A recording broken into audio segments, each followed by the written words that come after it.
Hello students, आज की hydrocarbon की इस रिवीजन क्लास में मैं हाइड्रोकार्बन की सारी रिएक्शंस को यूज करते हुए उनकी इम्पॉर्टेंट रिएक्शन, उनके इम्पॉर्टेंट कॉन्सेप्ट पर जोर डालने की कोशिश करूंगा, जो कि IIT JEE मेन के लिए काफी इम्पॉर्टेंट रहेंगे। हम लोग हाइड्रोकार्बन में तीन पार्ट पढ़ेंगे। फर्स्ट है एल्केन, देन एल्कीन एल्काइन और थर्ड होगा बेंजीन। रिएक्शंस होंगी एल्केन की फॉर्मेशन की रिएक्शन, देन एल्केन की केमिकल रिएक्शन, इसी तरह से एल्कीन एल्काइन की फॉर्मेशन की रिएक्शन, फिर केमिकल रिएक्शन, सेम बेंजीन के लिए। और इसी में सारी रिएक्शन कॉन्सेप्ट इसमें आ जाएंगे। फर्स्ट स्टार्ट करते हैं एल्केन। एल्केन्स को पैराफिन्स भी कहा जाता है। देखिए, ये पेट्रोलियम से तो मिलते ही हैं। आप लोगों को पता होगा कि जो हैवी पेट्रोलियम है, उस पेट्रोलियम में बहुत से ऑर्गेनिक कंपाउंड्स भरे पड़े हैं। उसमें सैचुरेटेड, अनसैचुरेटेड, हर तरह के ऑर्गेनिक कंपाउंड हैं। जो गैसेस बाहर निकलती है उसमें लाइट एल्केन्स, एल्कीन्स वगैरह भी होती हैं। तो पैराफिन्स मींस एल्केन के फॉर्मेशन के मेथड्स हम लोग पहले लेंगे, उसके बाद में केमिकल रिएक्शंस की बात करेंगे। फॉर्मेशन का फर्स्ट मेथड है by hydrogenation of alkenes and alkynes. Alkenes और एल्काइन की रिएक्शन हाइड्रोजन से की जाए निकल, प्लेटिनम, पैलेडियम की प्रेजेंस में। रूम टेम्परेचर पर यह रिएक्शन हो जाती है और पाई बॉन्ड डिसोशिएट होकर हाइड्रोजन का एडिशन हो जाता है। एल्काइन पर दोनों पाई बॉन्ड टूटेंगे, करेस्पॉन्डिंग एल्केन बनेगा। एल्कीन पर एक पाई बॉन्ड टूटेगा, 2 सिग्मा बॉन्ड बनेगा, करेस्पॉन्डिंग एल्केन बनेगा। इस रिएक्शन में हीट रिलीज होती है। इसे हीट को हीट ऑफ हाइड्रोजनेशन कहा जाता है। एक्चुअली जितने ज्यादा पाई बॉन्ड होंगे, हीट उतनी ही ज्यादा रिलीज होती है। तो एल्कीन और एल्काइन में अगर कंपैरिजन किया जाए और दोनों का 1-1 मोल है, एक में 1 पाई बॉन्ड होगा, एल्काइन में 2 पाई बॉन्ड होंगे, तो एल्काइन से हीट ज्यादा निकलेगी। ठीक है। मैकेनिज्म की मैं यहां बात करूं तो ये मैकेनिज्म, ये रिएक्शन इस मेटल की सरफेस पर होती है। ये सरफेस पर कैसे कि मेटल की सरफेस पर हाइड्रोजन के मॉलिक्यूल्स आके एडजॉर्ब हो जाते हैं, और जैसे ही उसमें एल्कीन और एल्काइन डालेंगे तो एल्कीन एल्काइन के मॉलिक्यूल जैसे ही उस सरफेस के पास आएंगे तो हाइड्रोजन के मॉलिक्यूल इस बॉन्ड से चिपक जाएंगे, बॉन्ड बना लेंगे, रिएक्शन कर लेंगे। ठीक है। इसीलिए ये सिन एडिशन रिएक्शन है। सिन एडिशन का मतलब है कि दोनों हाइड्रोजन एल्कीन या एल्काइन के सेम साइड से आकर जुड़ते हैं। तो मैकेनिज्म तो मैंने आपको बता ही दिया। यहां मैकेनिज्म इतना डिटेल में लिखेंगे तो इतना टाइम नहीं होगा, बट ये मेटल की सरफेस पर रिएक्शन होती है। रिएक्टिविटी की अगर बात करें तो जितना ज्यादा स्टेरिक हिंड्रेंस होगा, रिएक्टिविटी उतनी ही कम होगी। एल्कीन जितनी बड़ी है वो सरफेस के, मेटल की सरफेस के उतने ही पास में आना उसका मुश्किल होगा। छोटी एल्कीन है तो आसानी से मेटल की सरफेस के पास अप्रोच कर पाएगी और उस पर हाइड्रोजनेशन हो जाएगा। तो रिएक्टिविटी इनवर्सली प्रोपोर्शनल टू कहा जा सकता है, inversely proportional to steric hindrance, steric hindrance. ठीक है। और जितनी बड़ी एल्कीन होगी, जैसे ये बड़ी एल्कीन है, तो इसकी रिएक्टिविटी कम होगी। इस पर R ग्रुप कंपैरेटिवली कम है, इसकी रिएक्टिविटी ज्यादा है। इस पर और कम है R ग्रुप, 2 ही R ग्रुप हैं। इस पर केवल 1 R ग्रुप है, इस पर कोई R ग्रुप मतलब अटैच नहीं है, तो स्टेरिक हिंड्रेंस कम होता जाएगा, रिएक्टिविटी ज्यादा होती जाएगी, रिएक्टिविटी ज्यादा होती जाएगी। ठीक है। ये हेट्रोजीनियस रिएक्शन है।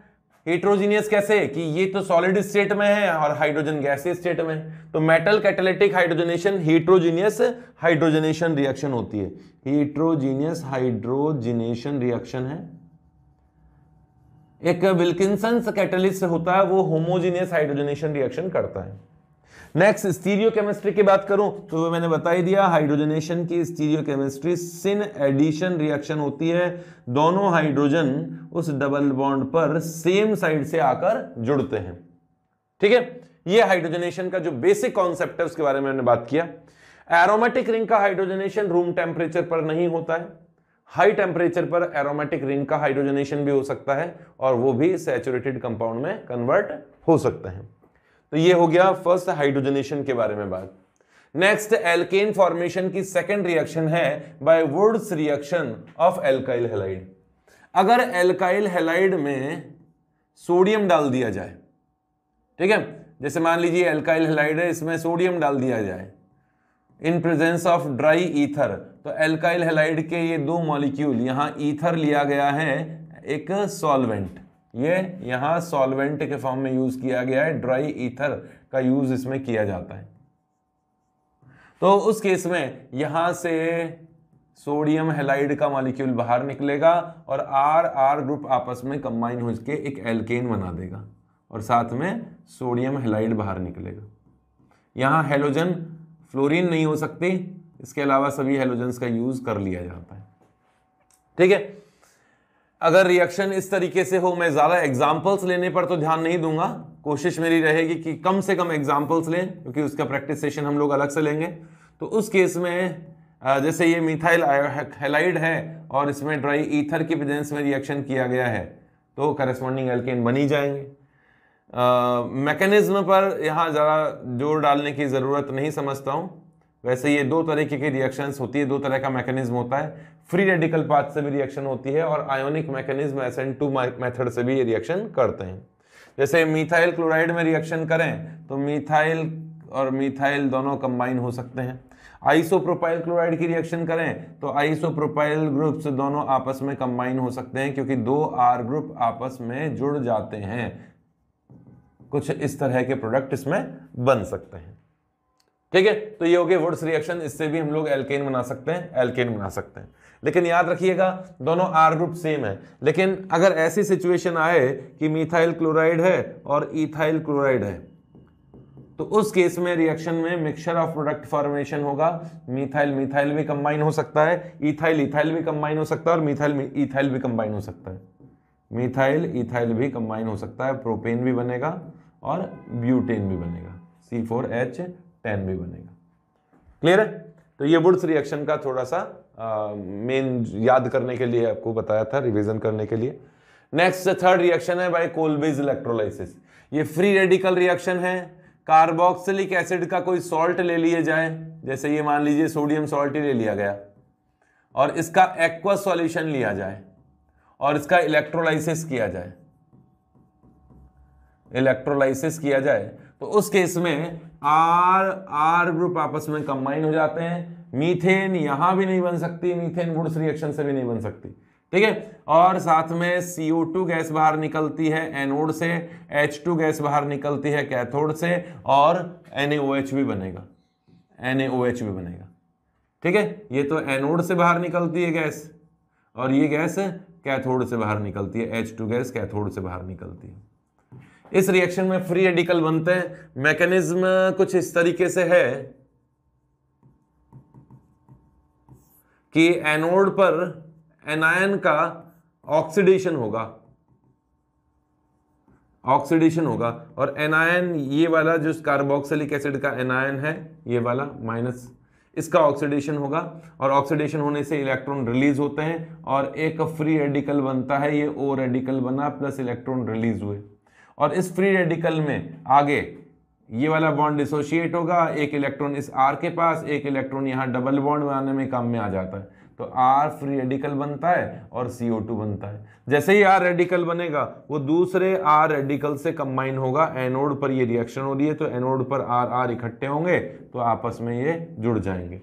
हालांकि इन रिएक्शंस में कुछ साइड प्रोडक्ट्स भी बनते हैं, जैसे ये वाला रेडिकल इस R से भी कंबाइन हो सकता है। इसके अलावा भी इन R रेडिकल्स में भी साइड प्रोडक्ट्स बनते हैं, एल्कीन एल्केन्स वगैरह भी बन सकते हैं।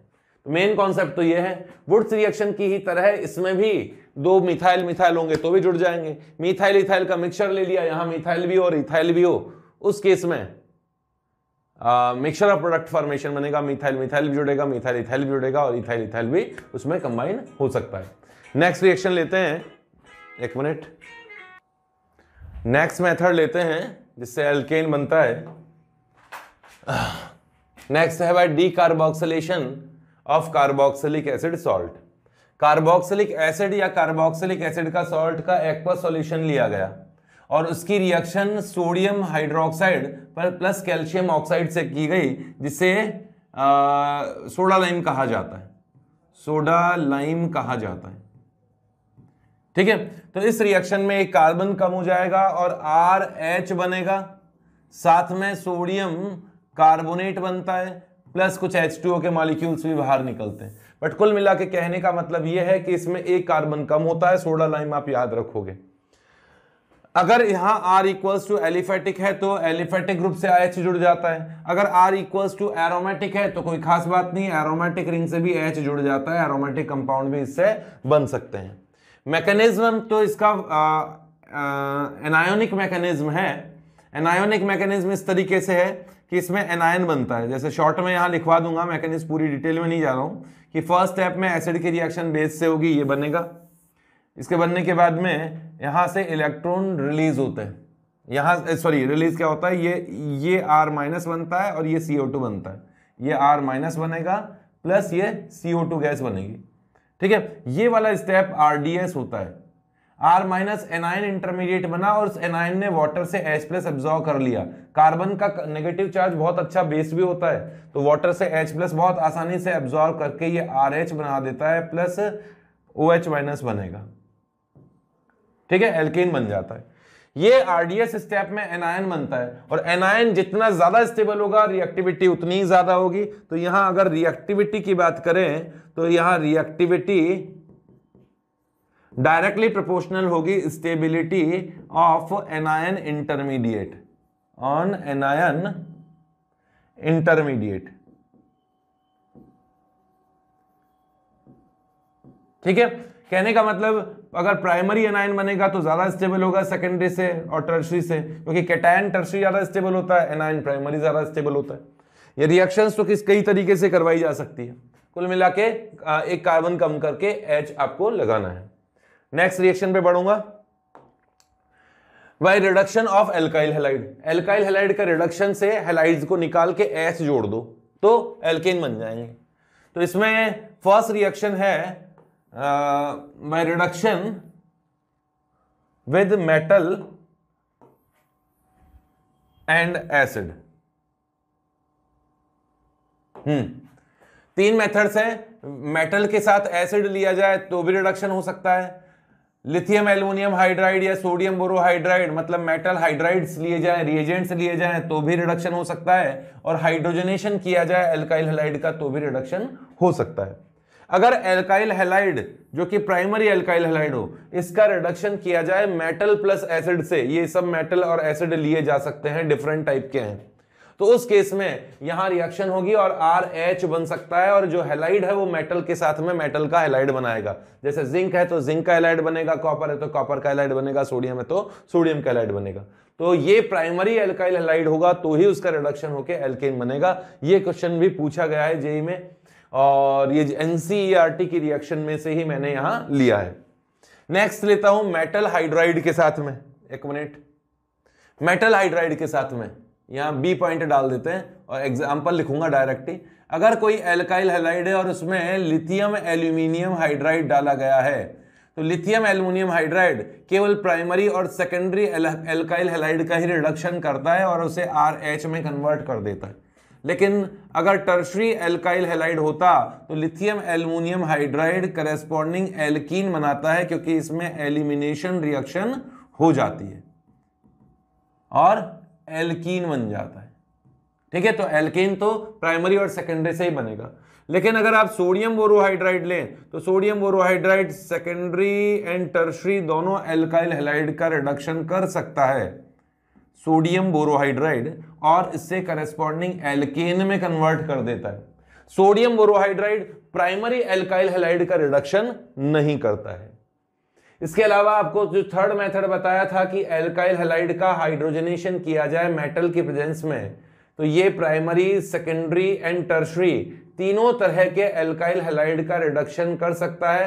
हाइड्रोजनेशन यहां हो सकता है, मेटल कैटलिस्ट की जरूरत है, थोड़ा हीट वीट भी करना पड़ता है, ठीक है, और बनता है RH। जैसे हाइड्रोजनेशन किया था हम लोगों ने एल्कीन एल्काइन का, वही मेटल कैटलिस्ट हाई टेम्परेचर पर लिए जाएं तो एल्काइल हैलाइड का भी रिडक्शन कर सकते हैं। नेक्स्ट रिएक्शन पे बढ़ेंगे, एल्केन फॉर्मेशन की नेक्स्ट रिएक्शन है, 6th रिएक्शन है by reduction with HI red phosphorus. HI red phosphorus बहुत स्ट्रॉन्ग रिड्यूसिंग एजेंट है, जो कि ज्यादातर फंक्शनल ग्रुप्स को रिड्यूस करके एल्केन में कन्वर्ट कर देता है। जैसे यहां लिखा हुआ है एल्कोहल, तो HI के 2 मॉलिक्यूल्स यहां रिएक्शन करेंगे, इसमें आयोडीन -1 स्टेट में है, और आयोडीन का तो रिडक्शन होगा, आयोडीन का तो ऑक्सीडेशन होगा, और अल्कोहल का रिडक्शन होगा। आयोडीन का ऑक्सीडेशन होकर वो I2 में कन्वर्ट हो जाएगा। पूरा मैकेनिज्म नहीं बताना मुझे, पर हिंट दे देता हूं। तो यहां 2HI के मॉलिक्यूल आए, इसमें से एक H तो इस R के साथ कंबाइन हो गया और एक H इस OH के साथ कंबाइन हो गया, तो H2O बना और I2 बना। कुल मिला के कहने का मतलब यह है कि इन सभी फंक्शनल ग्रुप्स को HI रेड फॉस के साथ रिड्यूस किया जाए तो ये करेस्पॉन्डिंग एल्केन में कन्वर्ट हो जाते हैं। रिडक्शन होता होता आखिरी जो मुकाम होता है वो एल्केन होता है। ऐसे ही एल्काइल हैलाइड कोई सा भी ले लिया जाए वो भी RH में कन्वर्ट हो जाएगा। बाई प्रोडक्ट्स मैंने नहीं लिखे। अगर कोई एल्डिहाइड हो तो उतने ही कार्बन वाला आप एल्केन में उसे कन्वर्ट कर लीजिएगा। यहां भी कीटोन को रिडक्शन करके एल्केन बनाना है। कार्बोक्सिलिक एसिड का भी रिडक्शन होगा तो एल्केन बनेगा, और एस्टर का रिडक्शन होगा तो इधर का पार्ट भी एल्काइल बनेगा, राइट साइड का पार्ट भी एल्केन में कन्वर्ट हो जाएगा। तो यहां बनेगा ये R-H। ठीक है, तो ये HI रेड फॉस्फोरस से भी बहुत से कंपाउंड से एल्केन बनाया जा सकते हैं। नेक्स्ट रिएक्शन पे बढ़ूंगा। By Clemmensen's reduction and Wolff Kishner reduction of aldehyde and ketones. Aldehyde ketones का रिडक्शन अगर आप करें तो दो तरीके से रिडक्शन और कर सकते हैं। कोई एल्डिहाइड या कीटोन लिया, इस तरीके से शो किया है। अगर जिंक अमलगम HCl के साथ रिएक्शन की जाए तो वो होता है क्लीमेंशंस रिडक्शन, जिससे कि कीटोन का या एल्डिहाइड का रिडक्शन होगा और जिंक का हैलाइड भी बनेगा। हालांकि इंपॉर्टेंट है यहां एल्केन बनना, एल्केन बनना। C डबल बॉन्ड O हटेगा और इस जगह 2 हाइड्रोजन्स का एडिशन होगा।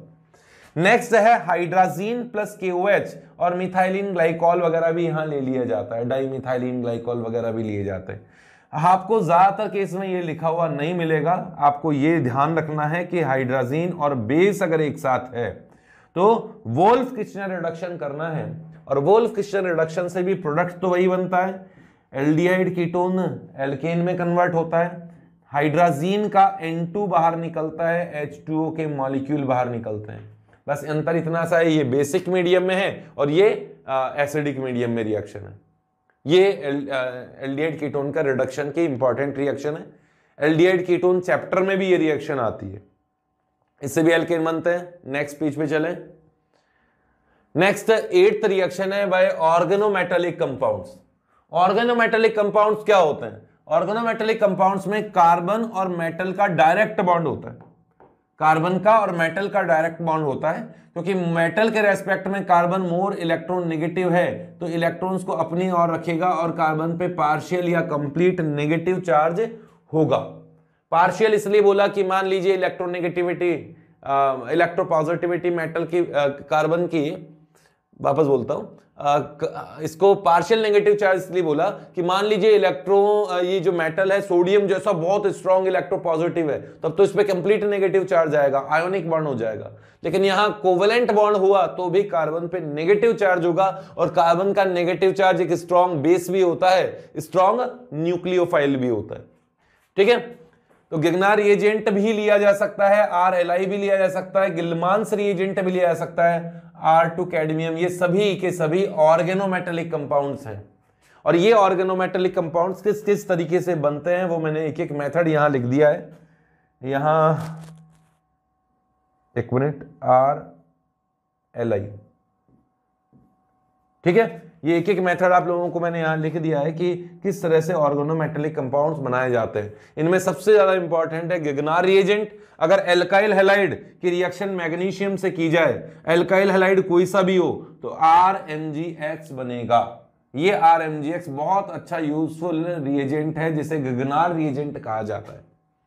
नेक्स्ट पेज पे चलेंगे कि इससे बनता कैसे है। तो फर्स्ट लिया है मैंने बाय गिगनार रिएजेंट, 8th का A पॉइंट है बाय गिगनार रिएजेंट। गिगनार रिएजेंट मैंने बता ही दिया, R कैसा भी हो सकता है, किसी भी तरह का कार्बन कंटेनिंग पार्ट हो सकता है, एल्काइल भी हो सकता है, प्राइमरी सेकेंडरी टर्शरी, एराइल भी हो सकता है, विनाइल भी हो सकता है, फिनाइल भी हो सकता है, यहां हेलोजन फ्लोरीन के अलावा कुछ भी हो सकता है। फॉर्मेशन का मेथड मैंने आपको बता ही दिया, एल्काइल हैलाइड की रिएक्शन मैग्नीशियम से करा दे ईथर की प्रेजेंस में तो गिगनार एजेंट बनेगा। अब गिगनार एजेंट से बहुत से फंक्शनल ग्रुप्स का फॉर्मेशन किया जा सकता है, alkane, alkene, alkyne, alcohol, carboxylic acid, acid halide, ester वगैरह सब इससे बनाए जा सकते हैं। तो फर्स्ट लेते हैं एल्केन फॉर्मेशन के लिए। गिगनार एजेंट में कार्बन पे पार्शियल नेगेटिव चार्ज होगा, मैंने कहा ये स्ट्रॉन्ग बेस है और इसकी रिएक्शन किसी एसिड से करा लोगे तो तुरंत एसिड बेस रिएक्शन होगी। तो माना इसकी रिएक्शन ZH से कराई है, जहां Z एक ऐसा ग्रुप या एक ऐसा एटम है जिसने हाइड्रोजन पे सफिशिएंट पॉजिटिव चार्ज जनरेट किया। यहां R- इस Z के H से कंबाइन होगा और RH बना लेगा, साथ में मैग्नीशियम और Z निकल जाएगा। यहां ZH कौन सा हो सकता है? कोई भी ऐसा हाइड्रोजन जो ऑक्सीजन से बॉन्डेड हो, या सल्फर से बॉन्डेड हो, या नाइट्रोजन से बॉन्डेड हो, या sp कार्बन से बॉन्डेड हो, या हेलोजन से बॉन्डेड हो, हेलोजन से बॉन्डेड हो। तो ये सभी H एसिडिक होते हैं, यहां तक कि ये H भी एसिडिक है क्योंकि H प्लस निकलने के बाद यहां जो एनायन बनता है वो एरोमेटिक होता है। तो इनमें से कोई सा भी H हो ये सेम रिएक्शन करेगा और इस R ग्रुप के साथ कंबाइन हो जाएगा, RH बनाएगा। अगर R मिथाइल है तो मीथेन होगा, R प्रोपाइल है तो प्रोपेन होगा, जैसा R ग्रुप होगा उस पर एक H जोड़ दीजिएगा। इससे एल्केन भी हो सकता है, एल्कीन भी हो सकता है। अगर इस R ग्रुप में डबल बॉन्ड हो या ट्रिपल बॉन्ड हो तो एल्कीन एल्काइन भी रेस्पेक्टिवली बन सकता है। नेक्स्ट रिएक्शन पे चलते हैं, 8.B। बाय कोरेहाउस सिंथेसिस, एल्केन का सिंथेसिस कोरेहाउस सिंथेसिस होता है गिलमांस रिएजेंट से, R2CuAllyl। R2CuAllyl में R group primary, secondary and tertiary कोई भी हो सकता है। इसकी रिएक्शन एल्काइल हैलाइड से करा दे। एक मिनट, गिगनार एजेंट से एक रिएक्शन मुझे और लिखनी चाहिए थी, ये रिएक्शन भी मैं लिखता हूं। देखो, गिगनार एजेंट से रिएक्शन करने का एक तरीका तो ये हो गया एल्केन में आने का। एक और तरीका है कि RMgX की रिएक्शन किसी एल्काइल हैलाइड के साथ में करा दी जाए। तो यहां SN2 रिएक्शन होती है क्योंकि एल्काइल हैलाइड में हेलोजन ने जब इलेक्ट्रॉन अट्रैक्ट किए तो इसके बॉन्डेड कार्बन पे पॉजिटिव चार्ज जनरेट हुआ। गिगनार एजेंट एज ए न्यूक्लियोफाइल भी यहां अटैक कर सकता है, इसका R इस ग्रुप से कंबाइन होगा कार्बन से और इस हेलोजन को बाहर निकालेगा। तो ये R भी आपस में जुड़ सकते हैं और एल्केन बन सकता है, साथ में मैग्नीशियम का हैलाइड भी बनेगा। ठीक है, चले आगे। चलो कोरेहाउस सिंथेसिस की बात करते हैं। गिलमांस रिएजेंट की रिएक्शन किसी एल्काइल हैलाइड से करें। एल्काइल हैलाइड प्राइमरी सेकेंडरी होना चाहिए, टर्शरी नहीं होना चाहिए क्योंकि ये SN2 रिएक्शन है, same as previous reaction. Grignard reagent, Gilman's reagent का ये R- जो कि अच्छा न्यूक्लियोफाइल है, कार्बन पे नेगेटिव चार्ज, अच्छा न्यूक्लियोफाइल होता है, आसानी से अटैक कर सकता है। तो ये न्यूक्लियोफाइल यहां कंबाइन होगा और R बना लेगा सेम एज गिगनार रिएजेंट, और RCu+Li(X) यहां बनता है। रिएक्शन का नेम है कोरेहाउस सिंथेसिस। एक और रिएक्शन है फ्रैंकलैंड सिंथेसिस, जिसे कहा जाता है फ्रैंकलैंड रिएजेंट से ये बनता है और रिएक्शन बिल्कुल सिंपल है, जैसा कि वुड्स रिएक्शन थी बिल्कुल वैसी की वैसी रिएक्शन है। एल्काइल हैलाइड की रिएक्शन जिंक से करते हैं तो जिंक इन दोनों हैलोजेंस को निकाल ले जाता है और ये दोनों R ग्रुप आपस में कंबाइन हो जाते हैं। जैसे मैंने कहा वुड्स रिएक्शन में होती है वैसे ही यहां जिंक यूज किया जाता है। हालांकि इस रिएक्शन के बीच में फ्रैंकलैंड रिएजेंट बनता है जो कि क्या होता है, R-Zinc(X). हालांकि ये स्टेबल नहीं होता, फिर भी इंटरमीडिएट के फॉर्म में बनता है, इसलिए मैंने फ्रैंकलैंड सिंथेसिस या फ्रैंकलैंड रिएजेंट से बनने वाली रिएक्शन इसे कहा है। नेक्स्ट रिएक्शन लेते हैं, 9th रिएक्शन, जिससे एल्केन बनेगा। फ्रैंकलैंड रिएजेंट तो मैंने यहां बता ही दिया, अलग से लिखने की जरूरत नहीं है, इसे तो मैं डिलीट ही मार देता हूं। एक मिनट,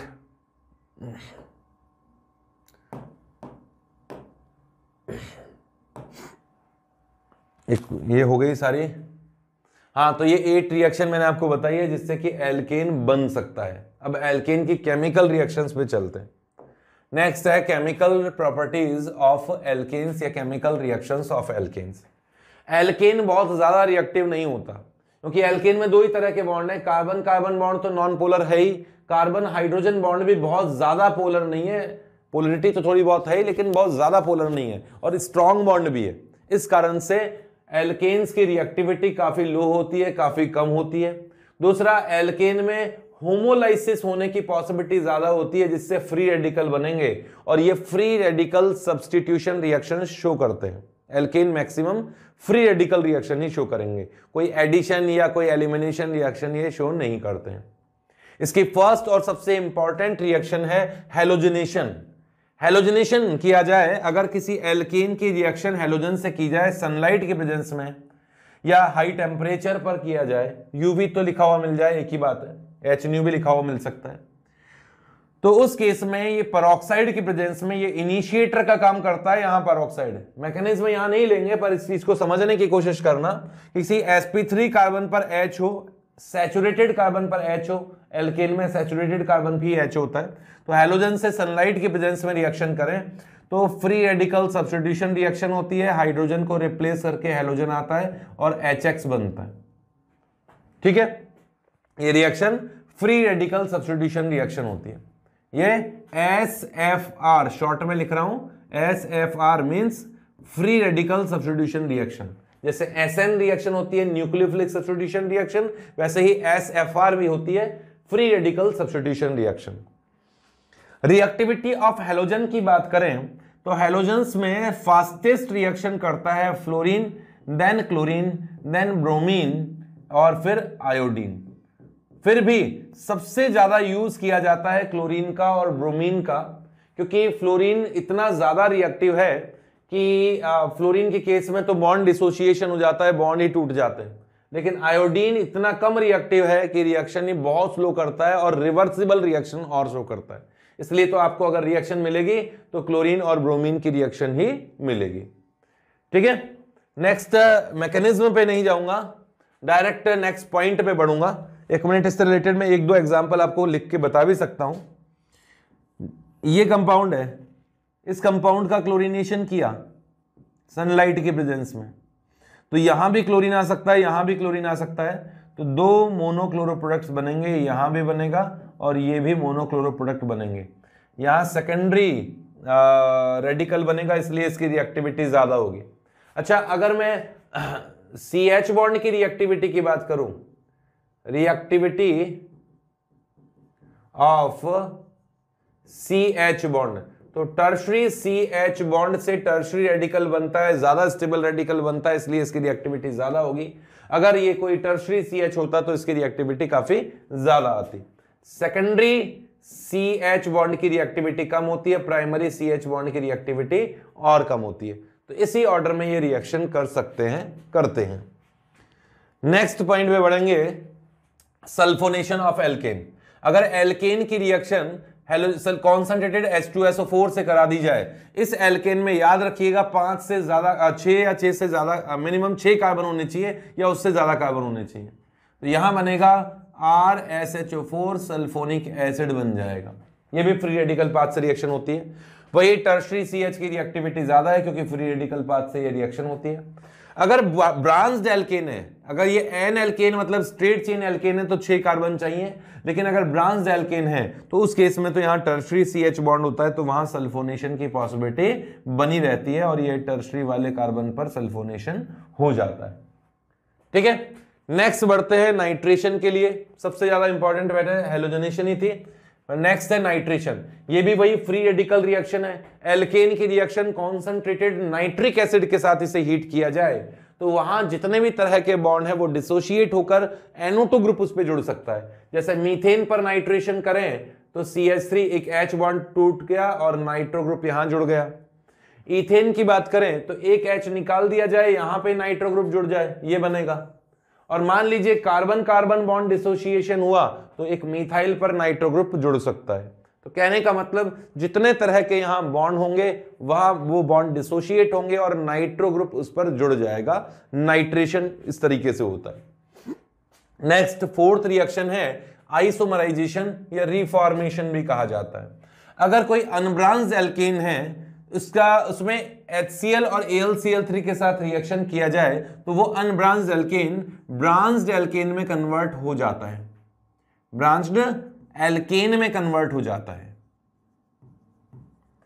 अनब्रांच्ड एल्केन कंपैरेटिवली कम स्टेबल होती हैं, लेसर स्टेबल हैं, जबकि ब्रांच्ड एल्केन्स में प्राइमरी CH बॉन्ड्स की संख्या ज्यादा होती है, इसलिए कंपैरेटिवली ज्यादा स्टेबल होते हैं। तो कहने का मतलब यह होगा कि कम स्टेबल से मोर स्टेबल कंपाउंड में कन्वर्जन है। जैसे एन ब्यूटेन को HCl AlCl3 की प्रेजेंस में हीट किया जाए तो ये आइसोब्यूटेन में कन्वर्ट हो जाता है, ब्रांच ब्यूटेन में कन्वर्ट हो जाता है। एन पेंटेन की रिएक्शन किया जाए तो वो आइसोपेंटेन में कन्वर्ट हो जाती है, जो कि कंपैरेटिवली ज्यादा स्टेबल है ये वाला कंपाउंड। ठीक है, नेक्स्ट फिफ्थ रिएक्शन पे बढ़ते हैं, एल्केन की। पायरोलाइसिस ऑफ एल्केन, पायरोलाइसिस को क्रैकिंग भी कहा जाता है। ऑक्सीजन की एब्सेंस में किसी कंपाउंड को बहुत ज्यादा हीट किया जाए तो उसमें बॉन्ड डिसोसिएशन हो जाते हैं, इसे ही पायरोलाइसिस कहा जाता है। डिकम्पोजिशन, थर्मल डिकम्पोजिशन ही पायरोलाइसिस रिएक्शन है। जो मैंने लिख दिया है थर्मल डिकम्पोजिशन इन इनर्ट एटमॉस्फेयर। तो इस रिएक्शन में हायर एल्केन्स को लोअर एल्कीन्स में कन्वर्ट किया जाता है। ये रिएक्शन समझना, जैसे यहां 3 कार्बन वाला एल्केन है, मींस प्रोपेन है, इसको ऑक्सीजन की एब्सेंस में बहुत हीट किया गया। ऑक्सीजन की प्रेजेंस में करोगे तो उसमें कंबशन हो सकता है, लेकिन ऑक्सीजन की एब्सेंस में किया गया। तो प्रोपेन था, प्रोपेन में से यहां से एक H निकला, यहां से एक H निकला, तो ये प्रोपीन भी बन सकता है और साथ में H2 निकलेगा। अगर मान लीजिए प्रोपेन में से बॉन्ड डिसोसिएशन हुआ और 2 कार्बन वाला एल्कीन बना और जो H है वो एल्केन में चला गया। कहने का मतलब बैलेंस रहेगा। देखो कार्बन 3 है और हाइड्रोजन यहाँ 8 है, यहाँ भी हाइड्रोजन 8 है, कार्बन 3 है और टोटल कार्बन 8 ही है, टोटल हाइड्रोजन 8 ही है। इस तरीके से कंपाउंड बनते हैं। जैसे ब्यूटेन है, ब्यूटेन का थर्मल डिकम्पोजिशन किया गया तो साथ में क्या क्या बनेगा, एल्कीन लोअर एल्कीन और हाइड्रोजन बनते। तो यहां C4H8 और साथ में H2, ये भी एक कॉम्बिनेशन आता है, और साथ में C3H6 प्लस CH4 का कॉम्बिनेशन आता है, क्योंकि टोटल कार्बन मैंने किया 3 कार्बन वाला एल्कीन बना दिया, 1 कार्बन वाला एल्कीन बना दिया। 2 कार्बन वाला एल्कीन बन जाए और 2 कार्बन वाला एल्कीन बन जाए और 2 कार्बन वाला एल्केन बन जाए, ऐसा पॉसिबल है। अरे यार 2 कार्बन वाला C2H6 बन जाए। ऐसा भी हो सकता है कि 3 कार्बन वाला तो कोई एल्केन बने, पॉसिबल नहीं है। 3 कार्बन वाला कोई एल्केन, ये पॉसिबल शायद नहीं बनेगा। 3 कार्बन वाला एल्केन बनेगा तो 2 हाइड्रोजन कहां से निकलेंगे? तो ये 6 पॉसिबिलिटीज इसके अंदर हो सकती है। ठीक है, नेक्स्ट एरोमेटाइजेशन रिएक्शन। अगर एन हेक्सेन को ऑक्साइड्स ऑफ वेनेडियम या मोलिब्डेनम या क्रोमियम और एल्यूमिना के साथ हीट किया जाए, एल्यूमिना के साथ इनके ऑक्साइड्स हो सकते हैं, तो डीहाइड्रोजिनेशन रिएक्शन होती है। यहां से और यहां से हाइड्रोजन निकलेगी, जिससे कि 6 मेंबर रिंग बनेगी। फिर हाइड्रोजन गैस रिलीज होगी, 2 बॉन्ड, फिर हाइड्रोजन, कुल मिला के 4 H2 के मॉलिक्यूल बाहर निकले और एरोमेटिक रिंग बन गई। एरोमेटाइजेशन का एक अच्छा मेथड ये। अगर आप एन हेक्सेन ना लेके एन हेप्टेन ले तो यहां से H निकलेंगे, जिससे कि यहां बनेगी तो 6 मेंबर रिंग और टोल्यूइन के फॉर्मेशन की पॉसिबिलिटी बनी रहेगी। ये बना है टोल्यूइन। तो इस तरीके से एरोमेटाइजेशन किया जा सकता है। नेक्स्ट है ऑक्सीडेशन। अगर एल्केन का ऑक्सीडेशन KMnO4 से किया जाए, KMnO4 बहुत अच्छा ऑक्सीडाइजिंग एजेंट है, तो इसमें कोई रिएक्शन नहीं होती, कोई ऑक्सीडेशन नहीं होता। बट अगर एल्केन ब्रांच्ड है, उसमें टर्शरी CH बॉन्ड है जिसकी रिएक्टिविटी काफी ज्यादा होती है, तो KMnO4 पोटेशियम परमैंगनेट की प्रेजेंस में इसका ऑक्सीडेशन हो सकता है और एक टर्शरी अल्कोहल यहां बन सकता है। ये एक स्पेसिफिक रिएक्शन है। कुछ कंट्रोल्ड ऑक्सीडेशन की रिएक्शंस भी मैंने यहां लिखी है, इंपॉर्टेंट रिएक्शन है क्योंकि जेई मेन में ये पूछी गई है। तो सिंपल ऑक्सीडेशन की रिएक्शन से अल्कोहल भी बनता है, कहीं फॉर्मेल्डिहाइड भी बनता है, कार्बन मोनोऑक्साइड और H2 भी बनते हैं। तो ये रिएक्शन आप लोगों को देखनी होगी और याद करनी पड़ेगी क्योंकि जेई मेन के लिए ये रिएक्शंस पूछ ली जाती है। नेक्स्ट पेज पे बढ़ते हैं, कंबशन ऑफ एल्केन। अगर किसी भी एल्केन का कंबशन किया जाए, कंप्लीट ऑक्सीडेशन किया जाए, तो CO2 और H2O में कन्वर्ट होगा। तो मीथेन ऑक्सीजन से हाई टेम्परेचर पर रिएक्शन करें तो CO2 प्लस H2O बनेगा। कार्बन तो एक ही है, ऑक्सीजन 4 है तो 2H2O बनेंगे, हाइड्रोजन 4 थे तो 2H2O बनेंगे। अब ऑक्सीजन ने मैंने डायरेक्टली 2 लिख दिया है, वैसे बैलेंस मुझे करना चाहिए था आपके सामने, पर बैलेंस किया हुआ है, कोई बात नहीं, ठीक है। साथ में जो हीट रिलीज होती है उसे ही क्या कहा जाता है, हीट ऑफ कंबशन। ये हो गया हीट ऑफ कंबशन, ठीक है। ऐसे ही इसका ऑक्सीडेशन किया जाए इथेन का तो CO2 निकलेगी 2, H2O निकलना चाहिए 3 क्योंकि 6 हाइड्रोजन है, और ऑक्सीजन कितने होंगे, 3 ऑक्सीजन तो इस तरफ है और 4 ऑक्सीजन इस तरफ है, मतलब 7 ऑक्सीजन एटम्स हैं, तो ऑक्सीजन के मॉलिक्यूल्स होने चाहिए 7/2। बैलेंस करना चाहे तो पूरी इक्वेशन को 2 से मल्टीप्लाई करें, सिंपलेस्ट होल नंबर आ जाएगा। नेक्स्ट है heat of combustion directly proportional होती है नंबर ऑफ कार्बन एटम्स के, नंबर ऑफ कार्बन एटम्स। जिस एल्केन्स में कार्बन एटम ज्यादा है उससे हीट ज्यादा रिलीज होगी। मीथेन के रेस्पेक्ट में इथेन से पर mole of heat of combustion ज्यादा होगा, ठीक है। Heat of combustion inversely proportional होती है स्टेबिलिटी के, अगर number of carbon atom equal हो, मतलब आइसोमर हो, फॉर आइसोमर्स। तो आइसोमर्स होगा तो जो आइसोमर ज्यादा स्टेबल है उससे हीट कम रिलीज होगी, इनवर्सली प्रोपोर्शनल होता है। जैसे ब्रांच्ड आइसोमर ज्यादा स्टेबल होते हैं, अनब्रांच्ड आइसोमर कम स्टेबल होते हैं, क्योंकि ये ज्यादा स्टेबल है तो इससे हीट ऑफ कंबशन कम निकलेगा। मैं हीट ऑफ कंबशन की बात कर रहा हूं, HOC की बात कर रहा हूं, ठीक है। जैसे ये डिफरेंट टाइप के कंपाउंड्स दिए हैं, यहां तक तो पेंटेन है और वो ब्यूटेन है, तो पेंटेन में कार्बन ज्यादा है तो इससे हीट ज्यादा रिलीज होनी चाहिए। ये अनब्रांच्ड है, इसकी स्टेबिलिटी कम है, हीट ज्यादा रिलीज होगी। यहां ब्रांचिंग हुई, यहां और ज्यादा ब्रांचिंग हुई तो यहां हीट कम रिलीज होगी। 5 कार्बन है, 4 ही कार्बन है, तो ये ऑर्डर होना चाहिए कहीं का, हीट ऑफ कंबशन का। क्लियर है। नेक्स्ट पेज पे बढ़ेंगे तो यहां कंबशन के बाद में एल्कीन स्टार्ट करेंगे। अब एल्केन तो इसमें इतना ही था। एल्कीन एल्काइन की बात करें, एल्कीन एल्काइन में स्टार्टिंग में मेथड्स ऑफ फॉर्मेशन लेते हैं। एल्कीन्स को ओलिफिन्स भी कहा जाता है, ठीक है। ऑयल के अंदर ही कार्बन कार्बन मल्टीपल बॉन्ड पाए जाते हैं, इसलिए एल्कीन्स को ओलिफिन्स भी कहा जाता है। कुछ स्टार्टिंग में मैंने जो मैकेनिज्म लिखी हैं उनमें एल्कीन और एल्काइन दोनों बन सकते हैं, इसलिए एक साथ इनको मैं ले रहा हूं। यहां ब्रैकेट में सबके अंदर लिख दिया है मैंने कि एल्कीन बनाने का मेथड है कि एल्काइन का। तो स्टार्टिंग में तो वो मेथड लेते हैं जिससे एल्कीन भी बन सके और एल्काइन भी बन सके। फर्स्ट है भाई गिगनार रिएजेंट, तो इसमें सोचने की बात ही नहीं है कि गिगनार रिएजेंट का जो R ग्रुप है उसमें पहले से ही कार्बन कार्बन डबल बॉन्ड या कार्बन कार्बन ट्रिपल बॉन्ड हो,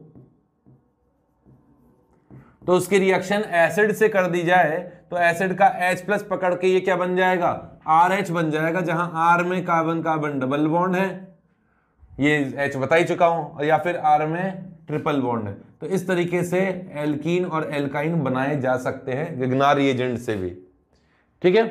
नेक्स्ट पेज पे चलते हैं। नेक्स्ट रिएक्शन है बाय कोलबेज इलेक्ट्रोलाइसिस। अभी कोलबेज इलेक्ट्रोलाइसिस मैंने बताया, इससे एल्कीन और एल्काइन भी बनाए जा सकते हैं। एल्केन बनाने का मेथड था, याद करो कोलबेज इलेक्ट्रोलाइसिस में रेडिकल बनता है, मैंने आपको कहा था कि रेडिकल मैकेनिज्म होती है, तो यहां भी वही है। यहां मैंने पोटेशियम सक्सीनेट ले लिया, इसमें एक ही मॉलिक्यूल में 2-2 कार्बन है, कार्बोक्सिलिक एसिड है, तो ये कार्बोक्सिलिक एसिड निकले और यहां भी रेडिकल बने, यहां भी रेडिकल बने, तो वो रेडिकल आपस में कंबाइन होंगे, क्योंकि इंट्रामॉलिक्यूलर रिएक्शन ज्यादा फास्ट होती है, ज्यादा फिजिबल होती है, तो इन दोनों के बीच में बॉन्ड बनेगा और इथाइलिन बन गया। सेम रिएक्शन अगर मैलेइक एसिड का सॉल्ट या फ्यूमेरिक एसिड का सॉल्ट लिया जाए, मैलेइक एसिड कहा जाता है सिस वाले को, ट्रांस वाले इस तरह के डाइओइक एसिड को कहा जाता है फ्यूमेरिक एसिड। तो इनके मैंने पोटेशियम सॉल्ट ले लिए, सोडियम सॉल्ट भी ले सकते हैं। इलेक्ट्रोलाइसिस करोगे तो एक डबल बॉन्ड तो पहले से ही है, ये तो कार्बन डाइऑक्साइड के फॉर्म में निकलेगा ही निकलेगा। यहां एक रेडिकल बचेगा, यहां रेडिकल बचेगा, एक एक इलेक्ट्रॉन आपस में बॉन्ड बना लेंगे और यहां एसिटाइलिन बन जाएगा। ये बन गया एसिटाइलिन। इस तरीके से और भी एल्कीन और एल्केन कोलबेस इलेक्ट्रोलाइसिस से बनाए जा सकते हैं। नेक्स्ट रिएक्शन बढ़ते हैं by dehydrohalogenation of alkyl halide. इस रिएक्शन से भी एल्कीन और एल्काइन बनाए जा सकते हैं। अगर किसी एल्काइल हैलाइड, देखिए ये एल्काइल हैलाइड है जहां X ग्रुप जुड़ा हुआ है, X इक्वल्स टू फ्लोरीन नहीं होना चाहिए वरना सब में ये रिएक्शन हो जाती है। तो इसकी रिएक्शन स्ट्रॉन्ग बेस से करवा दी गई। स्ट्रॉन्ग बेस के लिए ज्यादातर आपको लिखा हुआ मिलेगा एल्कोहलिक KOH, मैक्सिमम केसेस में तो एल्कोहलिक KOH मिलेगा हाई टेम्परेचर पर। ये रिएक्शन हाई टेम्परेचर पे होती है क्योंकि एलिमिनेशन रिएक्शन है। एलिमिनेशन रिएक्शन एंडोथर्मिक रिएक्शन होती है, इसलिए एनर्जी एब्जॉर्ब करके एल्कीन बनाती है। यहां ये जो हैलोजन है वो अल्फा पोजीशन पर है, इसकी बीटा पोजीशन ये रही, बीटा पोजीशन ये रही। तो यहां से हैलोजन बाहर निकलेगा, यहां से हाइड्रोजन बाहर निकलेगा, तो दो ग्रुप बाहर निकलेंगे। डीहाइड्रोहेलोजिनेशन रिएक्शन है, यहां डबल बॉन्ड बनना चाहिए। अगर यहां का H बाहर निकल जाए और ये हैलोजन बाहर निकल जाए कुछ मॉलिक्यूल्स में, तो यहां डबल बॉन्ड बनना चाहिए। तो कहने का मतलब ये हुआ कि स्ट्रॉन्ग बेस की प्रेजेंस में ये रिएक्शन की जाए तो दो तरह की एल्कीन्स यहां बन सकती है। इस पर्टिकुलर एग्जांपल में कि CH3 CH double bond CH CH3 बने, plus CH3 CH2 CH double bond CH2 बने। ये दो तरह की एल्कीन बन सकती है। यहां एल्कोहलिक KOH ज्यादातर केस में लिया जाएगा, कभी कभी NaNH2 भी लिखा हुआ मिल सकता है। NaNH2 भी हाई टेम्परेचर पर रिएक्शन किया जाए तो एलिमिनेशन रिएक्शन किया करता है, और ये रिएक्शन E2 एलिमिनेशन रिएक्शन होती है, E2 मैकेनिज्म से, जिसमें रीअरेंजमेंट नहीं होता। ये एल्कीन प्रोडक्ट जिसमें नंबर ऑफ अल्फा हाइड्रोजन ज्यादा है, यहां भी 3H है, यहां भी 3H है, इसमें 6 अल्फा हाइड्रोजन हैं, जो ज्यादा हाइपर कॉन्जुगेशन करेगा ज्यादा स्टेबल होगा। इस तरह के प्रोडक्ट को सेटजेफ एल्कीन कहा जाता है। ये सेटजेफ्स प्रोडक्ट है, सेटजेफ प्रोडक्ट। जबकि जिस एल्कीन पर नंबर ऑफ अल्फा H कम है वो हाफवान प्रोडक्ट कहलाता है, हाफवान्स प्रोडक्ट कहलाता है। जनरली मेजर प्रोडक्ट होता है सेटजेफ प्रोडक्ट, क्योंकि ज्यादा स्टेबल प्रोडक्ट बनना आसान होता है। ठीक है, इस रिएक्शन में मैकेनिज्म की अगर मैं बात करूं तो कुछ इस तरह का मैकेनिज्म है कि एक ही स्टेप में रिएक्शन होती है, सिंगल स्टेप में रिएक्शन होती है, और सेकेंड ऑर्डर की ये रिएक्शन है। इसमें ये एंटी एलिमिनेशन रिएक्शन होती है। मैं सेटजेफ प्रोडक्ट कैसे बनता है वो बना के दिखा देता हूं। यहां हेलोजन है, यहां हाइड्रोजन है, आपने स्ट्रॉन्ग बेस डाला है, स्ट्रॉन्ग बेस डाला है, तो स्ट्रॉन्ग बेस इस बीटा पोजीशन से, इस बीटा पोजीशन के H+ के फॉर्म में इसे H को निकालेगा। और कैसे निकालेगा कि यहां से तो X निकलता जाएगा, यहां से H निकलता जाएगा, डबल बॉन्ड यहां बनेगा, H+ के फॉर्म में निकलेगा। देखना जरा किस तरीके से, यहां से X- निकलता जा रहा है, पार्शियल नेगेटिव चार्ज बढ़ता जा रहा है उस पर, यहां डबल बॉन्ड बनता जा रहा है, और यहां से H+ पार्शियल पॉजिटिव चार्ज इस बेस के साथ बॉन्ड बनाने लगेगा। इस तरीके से ये रिएक्शन होगी, ट्रांजिशन स्टेट यहां बनेगी। ये ट्रांजिशन स्टेट है। ट्रांजिशन स्टेट वो स्टेट होती है जहां बॉन्ड ब्रेकिंग और बॉन्ड फॉर्मेशन एक साथ हो रहे हों। इस रिएक्शन में जब HX बाहर निकल, अच्छा यह भी ध्यान रख लीजिएगा, X और H अपोजिट साइड से ही बाहर निकलते हैं, सेम साइड से बाहर नहीं निकलते। एंटी एलिमिनेशन रिएक्शन है ये, और यहां बन जाएगा डबल बॉन्ड। फाइनली यहां एक सेटजेफ प्रोडक्ट मैंने यहां बना दिया है, और HX ओवरऑल तो HX बाहर निकला, एक बार H बाहर निकला है, दूसरी बार X- बाहर निकला है। ये रिएक्शन एंटी एलिमिनेशन रिएक्शन है। एंटी एलिमिनेशन का मतलब होता है, एंटी एलिमिनेशन का मतलब होता है कि दो ग्रुप अपोजिट साइड से बाहर निकलेंगे। एलिमिनेशन का मतलब तो आप जानते होंगे। ठीक है, ये इसका बेसिक कॉन्सेप्ट है। इसमें रीअरेंजमेंट पॉसिबल नहीं होता है, नो रीअरेंजमेंट, रीअरेंजमेंट इसमें नहीं होता है।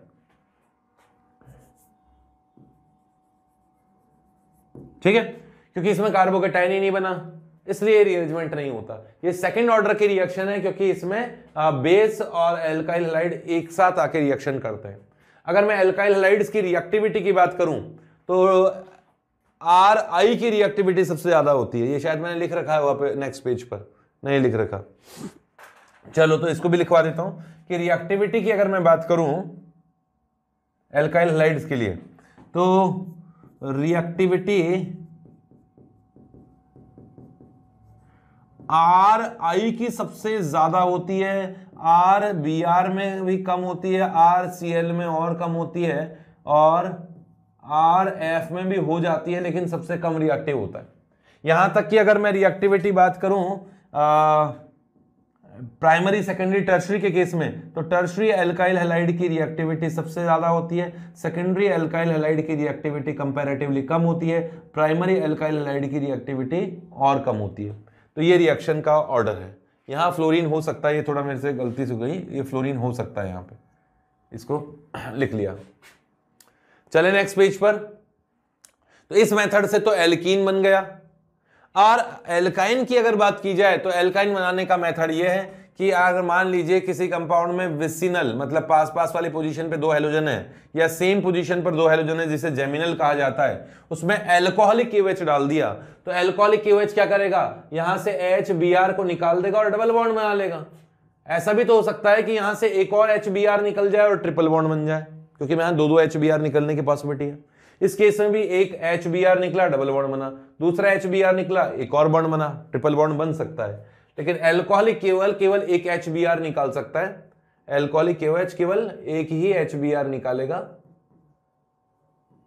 और यहां Br रह गया, डबल बॉन्ड CH-PH, ये वाला कंपाउंड बनेगा। अगर आपको एक और HBr निकालना है तो एल्कोहलिक KOH से भी स्ट्रॉन्ग बेस लेना पड़ता है, NaNH2 और भी स्ट्रॉन्ग बेस होता है। ये यहां से एक और HBr निकालकर इसे एल्काइन में कन्वर्ट कर सकता है। इसमें भी अगर आप NaNH2 डाल के हीट कर दें तो यहां से एक और HBr निकलेगा और एल्काइन बन जाएगा। तो ये मेथड्स है एल्कीन एल्काइन फॉर्मेशन के बाय डीहाइड्रोहेलोजनेशन रिएक्शन। ठीक है, नेक्स्ट रिएक्शन पे चलते हैं, by dehydrogenation reaction of vicinal halide. Dehydrogenation reaction vicinal halides की रिएक्शन है जिसमें जिंक डस्ट डाल दिया जाए या सोडियम आयोडाइड प्लस एसीटोन डाल दिया जाए। ये तो फिर भी कम पूछा जाता है, सोडियम आयोडाइड एसीटोन कम पूछा जाता है, जिंक डस्ट सबसे ज्यादा पूछा जाता है। तो जिंक डस्ट की प्रेजेंस में जब हीट किया जाए तो जिंक इन दोनों हैलोजेंस को निकाल बाहर करता है और इन दोनों के बीच में डबल बॉन्ड बन जाएगा। जैसे अभी मैंने फ्रैंकलिन रिएजेंट की रिएक्शन बताई थी, काफी कुछ वैसी ही रिएक्शन इसमें भी होती है। अगर यहां इस तरह से 4 हैलोजेंस हैं तो 2 जिंक यूज कर लो, हैलोजन हैलोजन निकलेंगे, हैलोजन हैलोजन निकलेंगे, ट्रिपल बॉन्ड बन जाएगा। तो यहां भी इस तरह से ट्रिपल बॉन्ड बनाया जा सकता है। एल्कीन और एल्काइन दोनों को बनाने के लिए ये रिएक्शन काम आ सकती है। ठीक है, नेक्स्ट रिएक्शन पे बढ़ते हैं। 5th रिएक्शन है बाय डीहाइड्रेशन इन अल्कोहल्स। इस रिएक्शन से केवल एल्कीन बनाई जा सकती है, एल्काइन नहीं बनाई जा सकती है। एल्कोहल में H2O का मॉलिक्यूल निकालने के लिए कोई स्ट्रॉन्ग रिएजेंट डाल दिया जाएगा। जैसे ये एल्कोहल दिखाई दे रहा है, एल्कोहल में यहां OH ग्रुप है, ठीक है, ये अल्फा पोजीशन है, ये बीटा पोजीशन है, ये गामा पोजीशन है, ये बीटा पोजीशन है। इसमें कोई डिहाइड्रेटिंग एजेंट डाल दिया, मैं बताऊंगा कौन कौन से डिहाइड्रेटिंग एजेंट्स यहां यूज किए जा सकते हैं। डिहाइड्रेटिंग एजेंट ने कुल मिला के H2O का मॉलिक्यूल निकाल दिया। अगर यहां से H2O का मॉलिक्यूल निकलेगा तो डबल बॉन्ड यहां बनेगा, अगर यहां से H2O का मॉलिक्यूल बाहर निकलेगा तो डबल बॉन्ड यहां बनेगा। कहने का मतलब डबल बॉन्ड बनने की पॉसिबिलिटी दोनों और है। इस रिएक्शन में भी सेटजेफ एंड हॉफमैन दोनों तरह के प्रोडक्ट्स बन सकते हैं। यहां भी दोनों तरह के प्रोडक्ट्स बनेंगे, सेटजेफ प्रोडक्ट भी बना, हॉफमैन प्रोडक्ट भी बना। ये सेटजेफ प्रोडक्ट्स है और ये हॉफमैन प्रोडक्ट है। ठीक है, जनरली मेजर यही होता है, ज्यादातर केस में तो यही मेजर होता है। कुछ केसेस ऐसे भी आते हैं कि ऑफ ऑन प्रोडक्ट मेजर होता है। मैं आपको ये बता देता हूं कि डिहाइड्रेटिंग एजेंट कौन कौन से यूज किए जा सकते हैं। Concentrated H2SO4 and concentrated phosphoric acid का यूज हाई टेम्परेचर पर किया जाए तो इवन एलिमिनेशन होती है। ये रिएक्शन ज्यादातर केस में यही रिएक्शन आपसे पूछी जाने वाली है। इवन एलिमिनेशन होती है जिसमें कार्बोकेटाइन इंटरमीडिएट बनता है, अभी मैकेनिज्म बताऊंगा। रीअरेंजमेंट इसमें पॉसिबल है और ज्यादातर केस में सेट द प्रोडक्ट जो कि ज्यादा स्टेबल प्रोडक्ट है वो इसमें बनेगा। नेक्स्ट रिएक्शन पे चलते हैं। इसी की रिएक्शन के कुछ एग्जांपल दिए हैं मैंने। ये एक टर्शरी अल्कोहल है। अच्छा, इसमें रिएक्टिविटी की भी बात भी मुझे लिखनी चाहिए, वो लिखा है मैंने नीचे। ये टर्शरी अल्कोहल है, कॉन्सेंट्रेटेड H2SO4 इसमें डाल दिया, H2O का मॉलिक्यूल निकला, डबल बॉन्ड बना। इसे बीटा इवन एलिमिनेशन मैंने कहा। इवन का मतलब समझना कि इसमें कार्बोकेटाइन बनता है। H2SO4 पहले अपना H+ आयन देगा इस अल्कोहल को, इस ऑक्सीजन पर H+ आयन आ गया और इस तरह का ऑक्सोनियम आयन बना। नेक्स्ट यहां से H2O as a leaving group बाहर निकला, ये लिविंग ग्रुप बाहर निकला है और कार्बोकेटाइन इसमें बन गया, इस जगह कार्बोकेटाइन बना। ये इस रिएक्शन का रेट डिटरमाइनिंग स्टेप भी है। इवन रिएक्शन में कार्बोकेटाइन बनता है। नेक्स्ट स्टेप में इसकी पास वाली पोजीशन, इस कैटायन के जस्ट पास वाली जो भी पोजीशन है वहां से H+ निकल जाएगा और करेस्पॉन्डिंग एल्कीन बनेगा। यहां अगर रीअरेंजमेंट की पॉसिबिलिटी होती तो यहां हम लोग रीअरेंजमेंट भी कराते। इस तरह का एल्कीन इसमें बना।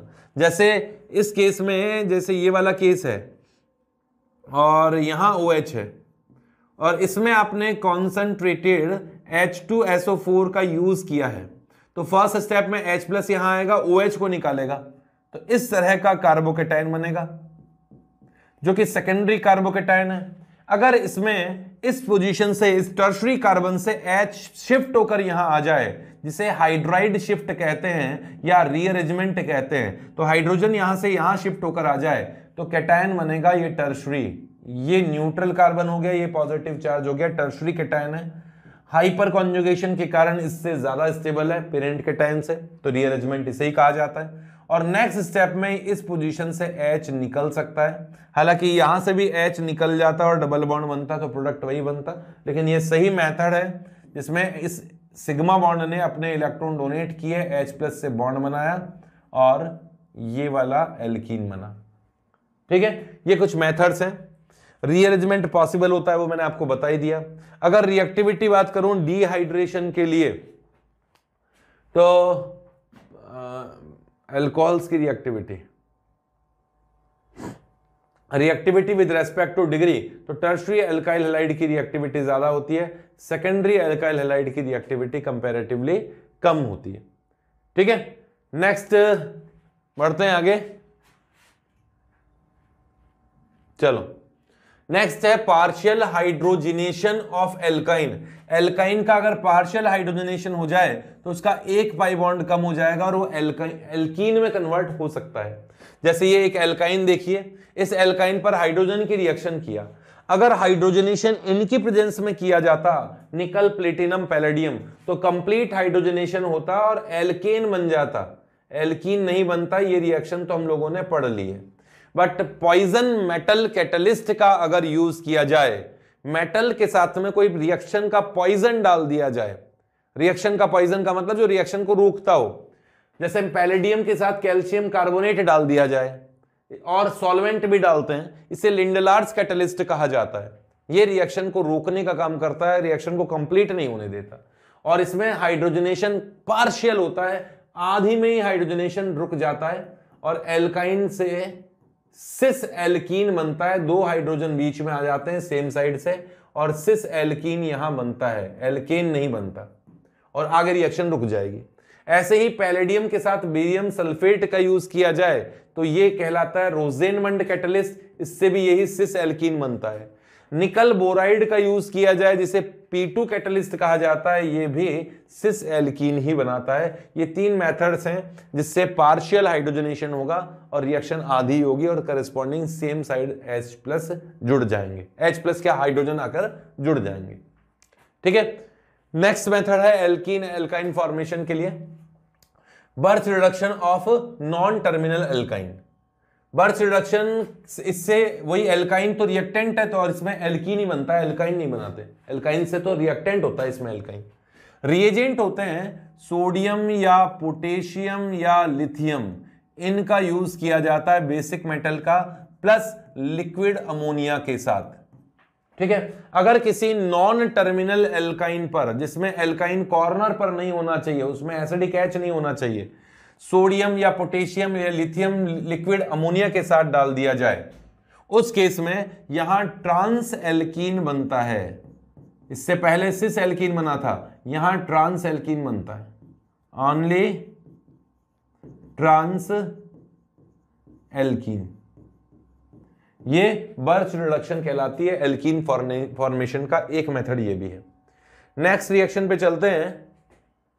बाय 1,1,1 ट्राई हेलो एल्केन, इससे एल्काइन बनाते हैं। मैंने कहा ना, मैंने एक साथ मेथड लिए हैं, एल्कीन एल्काइन का एक साथ ले चुका हूं, फिर एल्कीन वाले मेथड लिए हैं, अब एल्काइन का एक मेथड लेता हूं। अगर एक ही कार्बन पर 3 हेलोजेंस हैं तो उस केस में उसकी रिएक्शन सिल्वर के साथ हीट किया जाए, यहां हेलोजन फ्लोरीन नहीं हो सकता, सिल्वर के साथ अगर हीट किया जाए तो 6 सिल्वर, यहां से 3 हेलोजन और दूसरे मॉलिक्यूल से 3 हेलोजन निकाल लिया जाएगा। सिल्वर का हैलाइड का पीपीटी बनेगा। सिल्वर का हैलाइड क्लोरीन, ब्रोमीन और आयोडीन सभी पीपीटी बनाते हैं।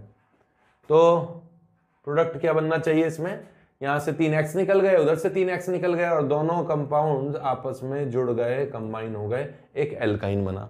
इस तरीके से यहां एल्काइन भी फॉर्मेशन किया जा सकता है। आगे बढ़ते हैं। नेक्स्ट है मेटल कार्बाइड से,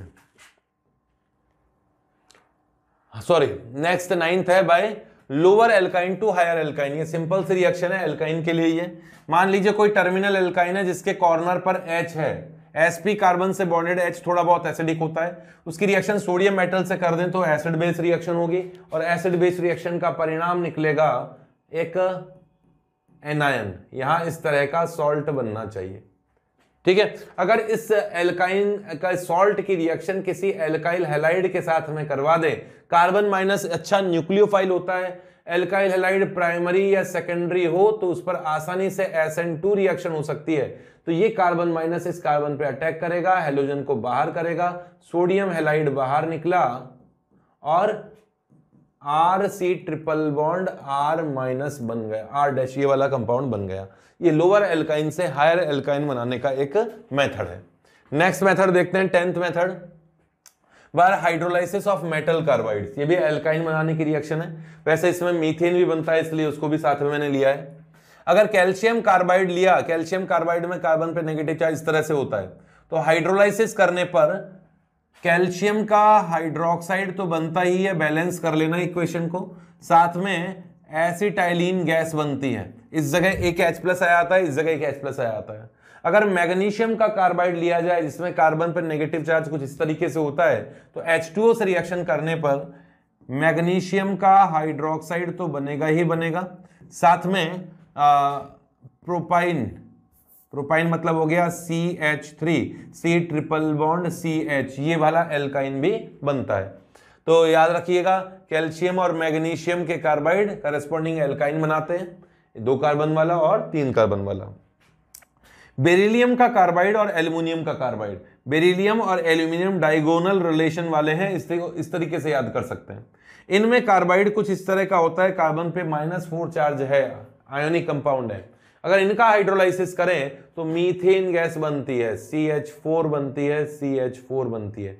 बैलेंस कर लेना आप लोग इक्वेशन को, यहां बेरिलियम का हाइड्रोक्साइड बनेगा, यहां एल्यूमिनियम का हाइड्रोक्साइड बनेगा।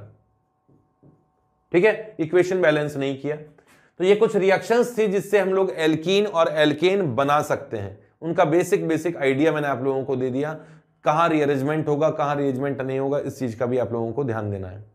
नेक्स्ट बढ़ते हैं मेथड ऑफ फॉर्मेशन। अच्छा, एक मेथड और है, और भी है क्या? यही थी 2, एक मेथड और बच गया, बाय पायरोलाइसिस ऑफ एस्टर। ये एल्कीन बनाने का मेथड है, स्टार्टिंग में डालना चाहिए था। किसी एस्टर में इस ऑक्सीजन की बीटा पोजीशन, ये रहा अल्फा, ये रहा बीटा, उस पोजीशन पर H हो और इसे हीट किया जाए तो यहां से H इस तरीके से बाहर निकलता है, कि ये वाला ग्रुप तो यहां आएगा बॉन्ड में आने के लिए, ये ग्रुप यहां आएगा ये बॉन्ड, और ये बॉन्ड यहां आएगा, कुल मिला के यहां तो कार्बोक्सिलिक एसिड बनेगा और एल्कीन बनेगा। कुछ इस तरीके से, कुछ इस तरीके से बनेगा कि यहां कार्बन डबल बॉन्ड कार्बन बना और यहां सी डबल बॉन्ड COH और R, ओवरऑल कार्बोक्सिलिक एसिड और एल्कीन बनता है। ठीक है, और इसमें mainly Hofmann product major product होता है। ये भी बीटा एलिमिनेशन का ही एग्जांपल है। बीटा एलिमिनेशन का मतलब अल्फा और बीटा पोजीशन से दो ग्रुप का बाहर निकलना, पास पास वाली पोजीशन से दो ग्रुप का बाहर निकलना। ये देखिए मैंने एक एग्जांपल लिया है, इसमें इस ऑक्सीजन की बीटा पोजीशन यहां भी है और यहां भी है, बट इस तरफ से H निकलेगा तो डबल बॉन्ड यहां बनेगा, हॉफमैन प्रोडक्ट, ये मेजर होगा, जबकि यहां सैडजेप प्रोडक्ट भी बन सकता है, सिस ट्रांस दोनों बन सकते हैं, बट वो माइनर प्रोडक्ट होते हैं। यहां हॉफमैन प्रोडक्ट मेजर होता है। ठीक है, एक मिनट इसे सेव कर लेता हूं। चलो नेक्स्ट बढ़ते हैं chemical reactions of alkene and alkyne की ओर। एल्कीन और एल्काइन में कार्बन कार्बन पाई बॉन्ड्स होते हैं, इलेक्ट्रॉन डेंसिटी ज्यादा होती है, इसलिए इस पर इलेक्ट्रोफाइल आसानी से अटैक कर सकता है। इसी कारण से इलेक्ट्रोफिलिक एडिशन रिएक्शंस देती हैं एल्कीन और एल्काइन। ठीक है, इलेक्ट्रोफिलिक अटैक इसमें पॉसिबल होता है। अब किसी एल्कीन पर, जैसे मैंने यहां अनसिमेट्रिकल एल्कीन लिया है, इस एल्कीन पर कोई दो ग्रुप आके जुड़ेंगे, पहले इलेक्ट्रोफाइल आके जुड़ेगा, बाद में न्यूक्लियोफाइल आके जुड़ेगा। तो इलेक्ट्रोफाइल मतलब जो पॉजिटिवली चार्ज स्पीशीज होगी जिसपे इलेक्ट्रॉन्स की कमी होगी वो है इलेक्ट्रोफाइल। तो वो दो पॉसिबिलिटीज है, ये इलेक्ट्रोफाइल कॉर्नर पे जुड़ जाए और न्यूक्लियोफाइल बीच में जुड़ जाए, कुछ ऐसा भी बन सकता है। इसका रिवर्स भी हो सकता है कि इलेक्ट्रोफाइल बीच में जुड़ जाए, न्यूक्लियोफाइल जो नेगेटिव चार्ज स्पीशीज है वो यहां जुड़ जाए, ये भी हो सकता है। अगर पॉजिटिव चार्ज स्पीशीज कॉर्नर पर जुड़े जहां H ज्यादा है और नेगेटिव चार्ज स्पीशीज बीच में जुड़े जहां H कम है, तो उसे कहा जाता है MP, मतलब मार्कोनिकॉफ प्रोडक्ट, मतलब मार्कोनिकॉफ प्रोडक्ट। ये हो गया मार्कोनिकॉफ्स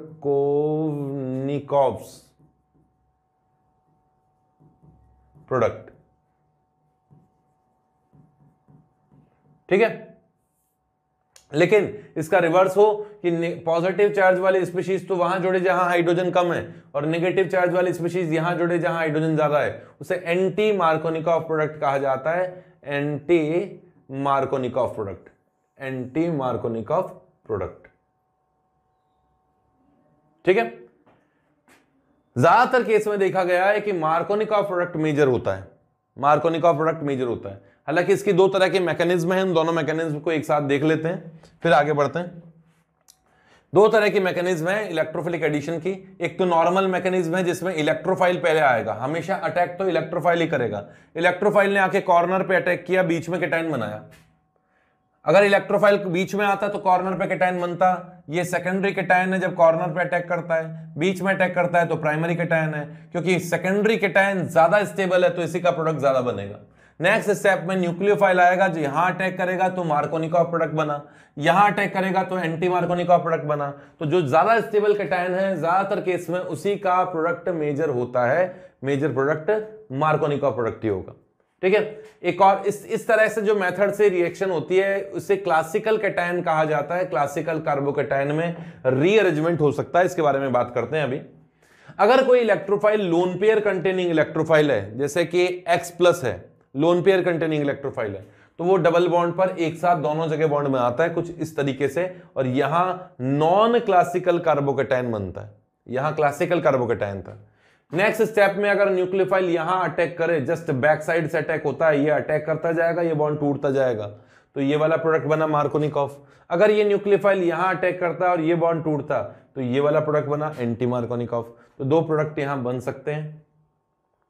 ठीक है, एक मिनट, दो प्रोडक्ट बन सकते हैं, मार्कोनिकॉफ और एंटी मार्कोनिकॉफ। इसमें भी जनरली मार्कोनिकॉफ प्रोडक्ट ही मेजर प्रोडक्ट होता है।